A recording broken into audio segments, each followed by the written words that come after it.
Para pencinta hujah aswaja yang berbahagia, dalam kesempatan ini kami juga memberikan kesempatan untuk berinteraksi.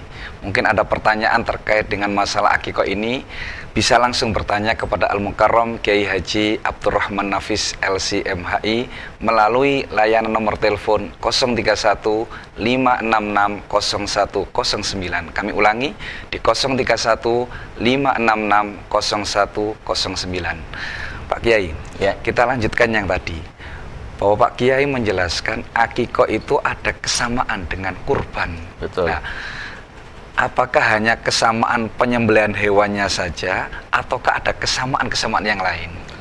Ada kesamaannya, ada perbedaannya. Oh, ada perbedaannya juga, ya. Kesamaannya jenis hewannya Jenis itu sama, hewannya, ya. Betul. Persyaratan itu sama, harus yang tidak cacat, yang sudah umur 2 tahun atau sudah puel, itu sama, ya. Pokoknya hewan yang dikorbankan itu ya.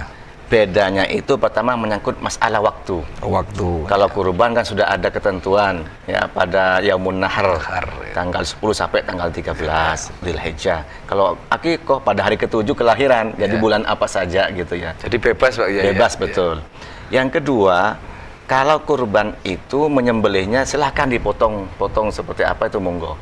Tapi kalau untuk akikoh sebaiknya itu dipotong di ruasnya ini. Jangan tulangnya itu dipatahkan. Ada tuntunannya sendiri. Tuntunannya betul di ruasnya ini, jangan dipotong tulangnya, itu sunnahnya. Ya. Yang ketiga, kalau kurban itu sunnahnya diberikan mentahnya. Mentah. Kalau akikoh sunnahnya itu diberikan matangnya. Ya. Walaupun sama-sama boleh gitu ya. Ya. Jadi itu perbedaan-perbedaan antara akikoh dengan kurban itu. Sebelum dilanjutkan Pak Kiai, ada yang mau bergabung dengan kita. Assalamualaikum. Waalaikumsalam. Assalamualaikum. Waalaikumsalam. Mau tanya ini, Ustaz. Dari Bapak siapa di mana? Pak Pardi. Kurang jelas Pak suaranya. Bisa dikeraskan Pak.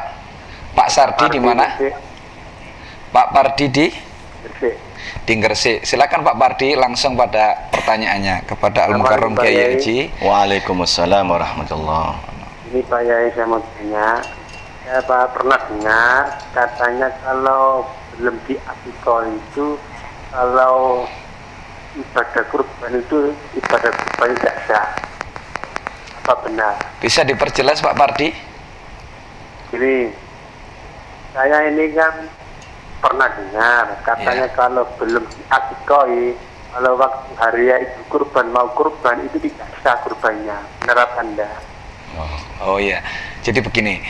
Terima kasih Pak Pardi di Gresik. Pak Yai, jadi sebelum diakikoi korbannya tidak sah Pak Kiai. Apa betul seperti itu Pak Kiai? Iya, begini.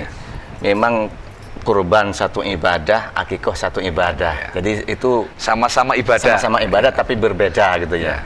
Nah, ketika ada orang belum akikoh lalu mau kurban, mana yang harus didahulukan?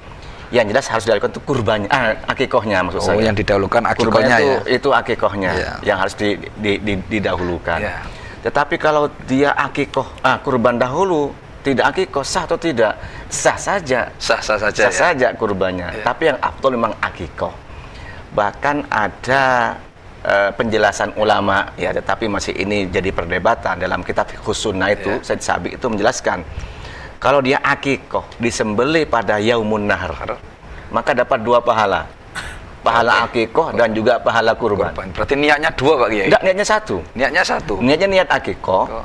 Cuma disembelih mungkin tanggal 10 Dzulhijjah, 11 atau 12, 13. Waktu penyembelihannya saja pada waktu kurban. Tapi niatnya itu niat akikoh. Maka itu dapat pahala 2. Jadi beli 1 dapat 2.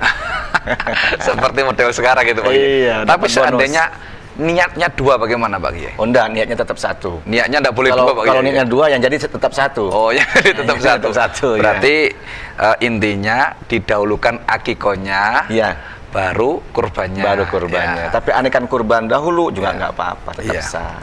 Sekarang Pak Kiai, masalah walimah ini Pak Kiai. Ya.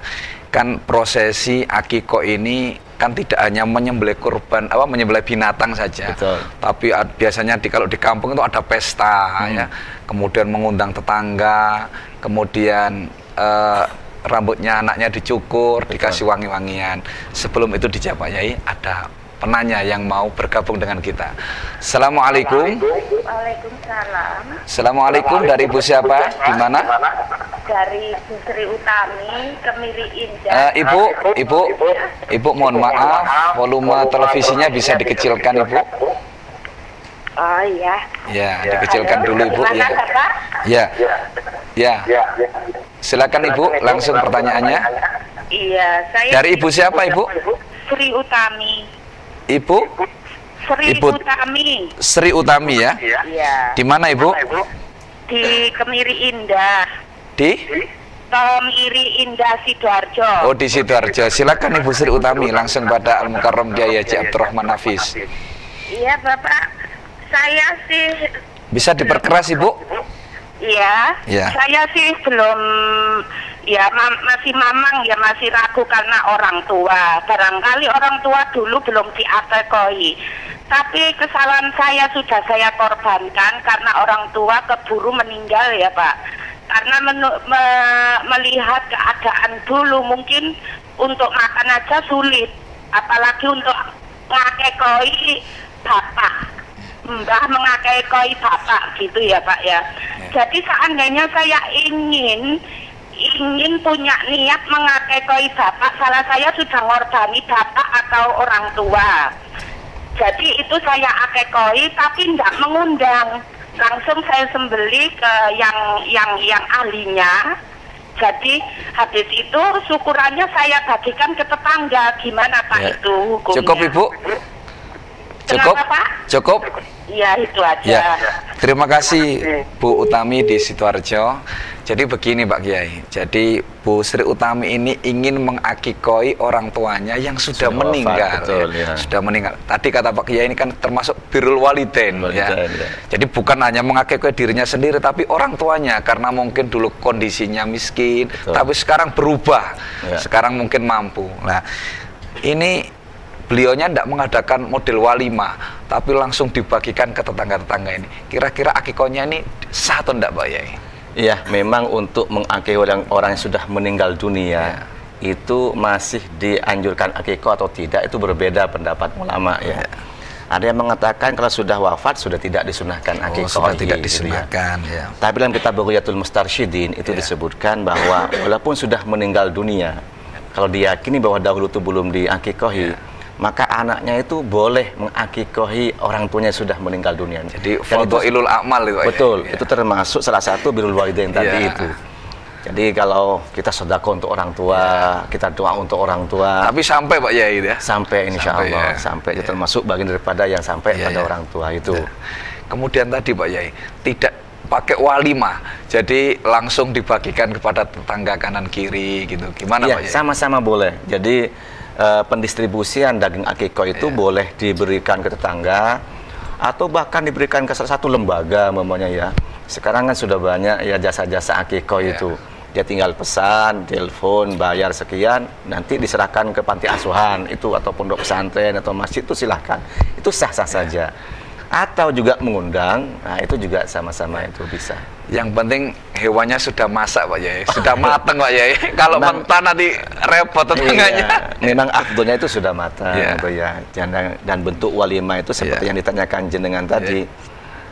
Walimah itu kan artinya mengundang orang banyak untuk makan. Untuk makan-makan. Untuk makan-makan. Itu walimah. Nah, walimah ini aslinya itu mubah.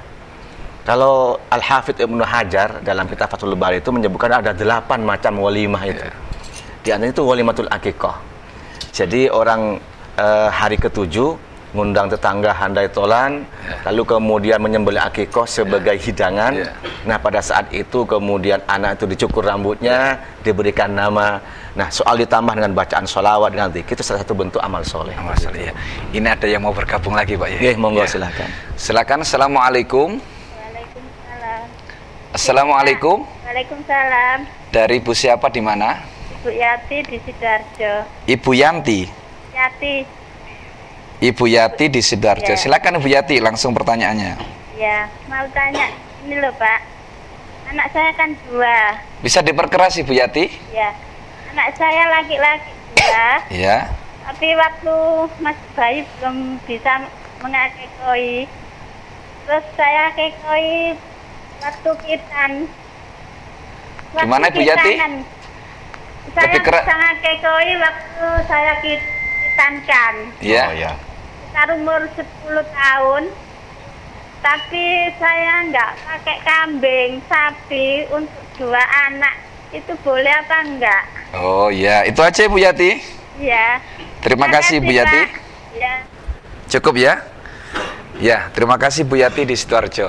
Jadi begini Pak Yai, Bu Yati ini punya anak 2. Ya. Ya, pada waktu beliau awal melahirkan putranya itu tidak bisa mengakikoi, tapi kemudian setelah besar ini punya kelebihan rezeki mengakikoi, tapi bukan kambing Pak Yai, sapi lah.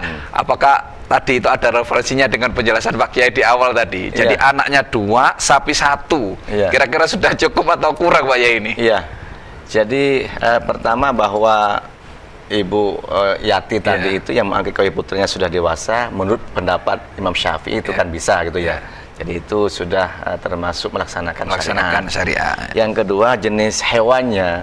Kalau sapi itu sama dengan kurban tadi. Satu sapi untuk 7 orang. 7 orang. Jadi kalau umpamanya satu sapi untuk 2 orang itu sudah lebih berarti. Sudah lebih ya. Lebih yang seharusnya. Yang nggak boleh itu kalau satu sapi untuk 8 orang, 9 orang. Ya. Yang masih berbeda pendapat ulama begini. Satu sapi untuk 7 orang ini macam-macam. Ada yang kurban, ada yang akikoh. Oh, digabung gitu ya, Pak, patungan, urunan ya. Jadi umumnya beli sapi 1, ada orang yang niatnya kurban, yang 2 niatnya akikoh, ini kurban. Jadi yang 7 ini macam-macam. Nah ini sah atau tidak? Ini berbeda pendapat ulama. Ya karena ya secara jenis hewannya itu beda, tetapi berkenaan dengan waktu, berkenaan dengan cara pendistribusinya bisa beda. Nah itu gimana? Itu berbeda pendapat ulama. Tetapi in the ba'di Syafi'i itu bisa. Oh, boleh ya? Boleh, menurut Imam Syafi'i boleh ya? Sebagian pendapat Syafi'i ya, mazhab Syafi'i itu bisa, dari Imam As-Subuki itu diperbolehkan. Tetapi kalau pendapat Imam Syafi'i sendiri itu ya kalau memang kurban-kurban, kalau memang akikoh ya. Betul. Karena pendistribusian itu berbeda. Jadi Ibu Yati tadi dari Sidoarjo mengakikoi anaknya berupa sapi, itu diperbolehkan. Malah bagus itu, malah lebih ya. Ya, Pak Yai, masih banyak yang ingin bergabung dengan kita ini rupanya Pak Yai. Ya, silakan. Assalamualaikum. Assalamualaikum, dari Bapak siapa? Di mana? Assalamualaikum. Assalamualaikum. Rupanya terputus ini Pak Yai. Assalamualaikum. Ya, assalamualaikum. Waalaikumsalam warahmatullahi wabarakatuh. Dengan Purwanto Pak di Surabaya. Assalamualaikum. Waalaikumsalam warahmatullahi wabarakatuh. Ya, bisa diperkeras Pak. Mau tanya Ustaz. Oh, dari Bapak siapa ini? Dari Bapak Purwanto. Dari Bapak Purwanto, di mana Pak Purwanto? Di Surabaya Bapak. Dari Surabaya ya, silakan Pak Purwanto. Saya ingin menanyakan, ketika orang tua ini mempunyai kemampuan finansial tapi tidak segera mengakikoi anaknya, itu hukumnya gimana Pak? Oh, cukup itu aja Pak Purwanto? Ya, cukup itu aja. Terima kasih. Terima kasih Pak Purwanto di Surabaya. Jadi begini Pak Yai, kalau ada orang tua punya kelebihan rezeki, anaknya ini tidak segera diakikoi, ini hukumnya bagaimana Pak Yai? Iya, kalau ikut pendapat tadi yang sunnah mu'akkadah, berarti dia itu termasuk yang khilaful aula. Sebenarnya itu makruh, kurang baik. Ya. Bahkan ada sebagian dari pendapat Abu Yusuf, ya, yang dari mazhab Hanafi itu mengatakan wajib kalau orang mampu itu. Justru malah wajib. Wajib itu ya, sebagian pendapat itu. Kalau Imam Hanafi sendiri itu mengatakan mubah beliau itu. Dari itu kalau jumhur ulama Pak Yai, jumhur ulama mengatakan sunnah mu'akkadah. Sunnah mu'akkadah. Berarti dia kalau tidak melakukan, kebalikan sunnah itu kan makruh. Berarti itu dia dapat hukum makruh. Oh, jadi hukumnya makruh Pak Yai. Makruh ya. Para pemirsa, akikoh ini ternyata sangat luas sekali pembahasannya, termasuk tadi berbagai macam persoalan yang telah kita bahas, yang telah ditanyakan oleh para pemirsa yang ada di rumah. Tapi intinya adalah jumhur ulama mengatakan bahwa akikoh ini berhukum sunnah mu'akkadah. Sebelum kita lanjutkan pembahasan yang semakin menarik ini, kita ikuti dulu yang mau lewat berikut ini.